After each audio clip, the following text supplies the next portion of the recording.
Good. Okay. So, most respondents in the pre-conference survey felt teaching, assessment and the development qualification should reflect the social nature of learning. Do you agree, and how can this be applied to assessments?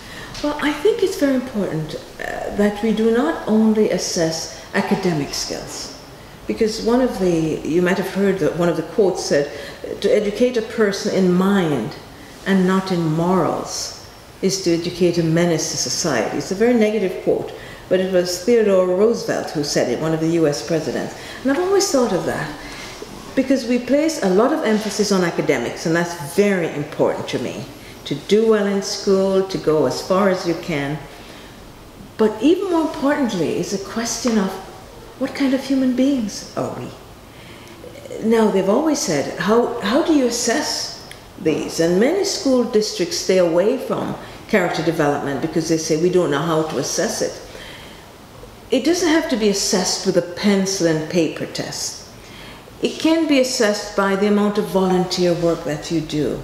To me, it's more important to demonstrate your character rather than saying I'm a good person. Show me that you're a good person. So what kind of volunteer work do you do? Do you go out to help in the community? If you see people living in poverty, do you feel empathy for them? Do you want to do something about it? So rather than only assessing the cognitive or academic skills, we should find a way of helping students to see the importance of the way we live our lives in relation to others. And that should be as important as the academic skills. I really believe that. Okay, thank you. Should the 18 million Scots diaspora in the Americas be harnessed to mutually develop with Scotland its character, education and global citizenship values? Absolutely. And it can be done. We have to have a consensus, first of all, about what those values are. When we started in Canada, we started at a school district level. And what I did was to bring about 250 people together, ask them to give 3 evenings to talk about the character attributes. We made sure everybody was representing the different cultures, the police, the firefighters, teachers, principals, businesses. So when you looked at those 250 people, that was community. And then we asked them to identify the attributes. We had to bring in a facilitator. We started with about 60 of them because everybody said, oh, I want respect, responsibility, honesty. We had about 60. And we decided then, let's bring in a facilitator to build consensus, to see if we can find the number that everyone can agree on. So it took 3 evenings, but it was very powerful because at the end, there was ownership. People can say, I was a part of that. And we chose the attributes. You might have seen those in the handout. Respect, responsibility, honesty, integrity, and so on. Then we started implementing those into the curriculum. So it doesn't matter where the people of Scotland are. I would send out a questionnaire to people to say, here are these attributes, if we want to call them that. I prefer the word character traits or attributes. The reason I tend not to use values very often, I'll tell you why. There was a movement, the I'm okay, you're okay movement, many years ago, before you were born. Where somebody would say, my values are as good as yours. You cannot tell me what my values are. These are my values and they're as good as yours. So there was a subjectivity. How can you say, oh, you shouldn't have those values? You can do that. But when we brought together the people who can say, literally voting on them, and everybody left the room saying, I agree, we had built consensus, do you see? Yeah. So that can be done with all the people of Scotland all over the world. Here are 50 attributes. Which 10 do you think are important? You bring them together, see which ones. You could do them in your school. Send a questionnaire to all the children in your school and have a few of you identify the values or the attributes that came out most often.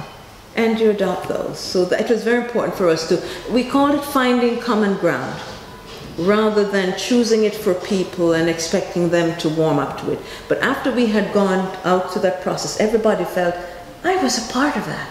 And they owned it. Okay? Thank you. So, a UNICEF survey of young people in the UK for the World We Want programme found that a majority wanted to be taught to be advocates who could hold the government to account. Do governments listen enough to young people? I think so. When I was a teacher, I felt that our Minister of Education listened to the young people more than she listened to the teachers. She valued so much young people. She felt that schools are about young people. Schools are about students. That's why I had a job. And we must never forget that. If we did not have young people, we would not have schools. So I believe that politicians, that's my experience, they like when young people talk to them. They like when you bring issues forward. You should do more of that, because the politicians like to listen to students. So you should leverage your power even more by getting the issues and taking it to your politicians. You'd be surprised how much you could get done that way.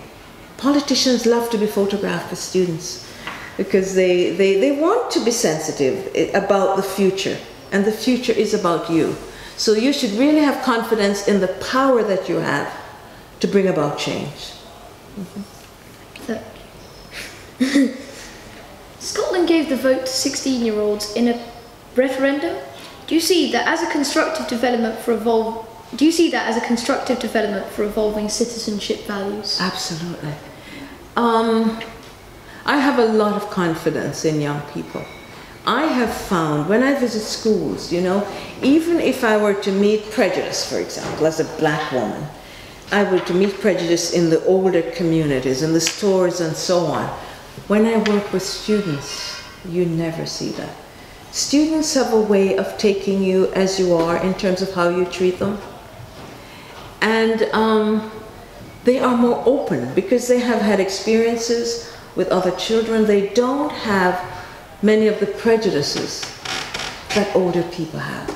And that's why whenever I've had an opportunity, I love being with young people, because I see a future that is very bright, that is very positive, that is very caring. That's my experience. That's why I loved working in schools. I loved being a teacher. And each time I was in front of a class, I could just see and smell the future.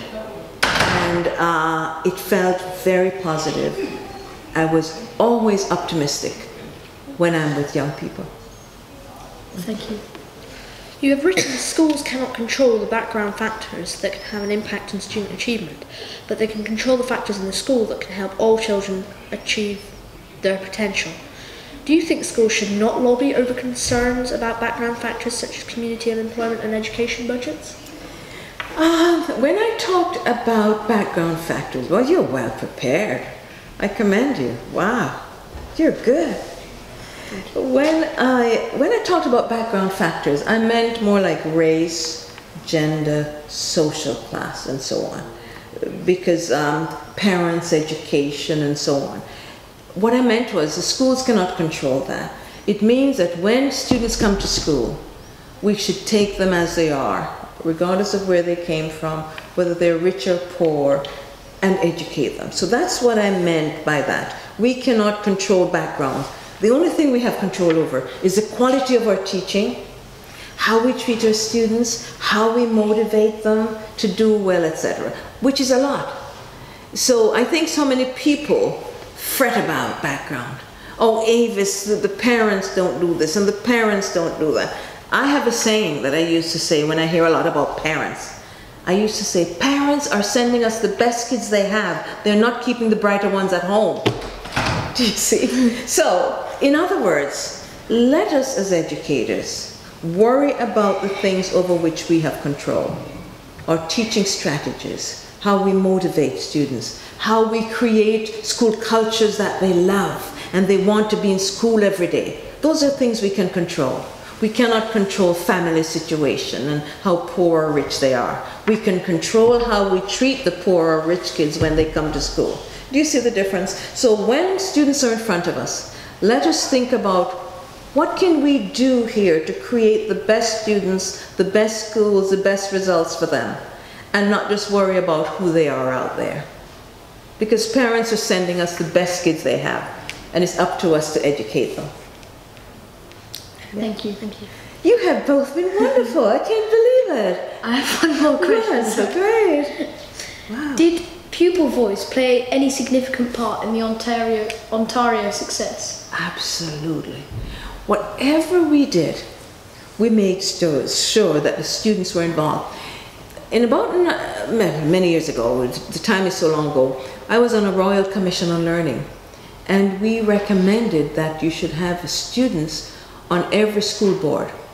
So can you imagine, in every school district, when you have at the table all the school trustees, you may call them governors, I don't know, we have at least 2 students on every school board. So that when the policies are being talked about, because the policies are very often about students, and we felt that they should be present there. So every school board has student representatives. The Minister of Education has a student voice committee that advises the minister. And you will find that whatever you're doing in Ontario, any committee must have student participation. And we started it because schools cannot be for students if they are left out of the conversation. It's important for us to know how you feel and the impact of everything we're doing on you. And we take that feedback, and we have student surveys very often. And I always want to see what are the students saying. And we don't just put those questionnaires away. We go through and we say, now what are we going to do about it? So it is one of the advancements in education that I'm most pleased about, is the whole issue of student choice and student voice. And I believe we're taking it very seriously because we recognize that children are the center of the school system, as one person said, and the only reason for its existence. That's what somebody in charge of reform in education said. Let us bear in mind that children are the center of the school system and the only reason for its existence. That's why it is so important to take your voices and your choices seriously. Okay. Thanks very Thank much. you. Thank you very much. You have been wonderful. I could see you later on as politicians or reporters, but playing a significant role in the future of this wonderful country. Thank you. So thank you. You've been brilliant. It's been really You're amazing to meet you. so Thank you. Thank you very much.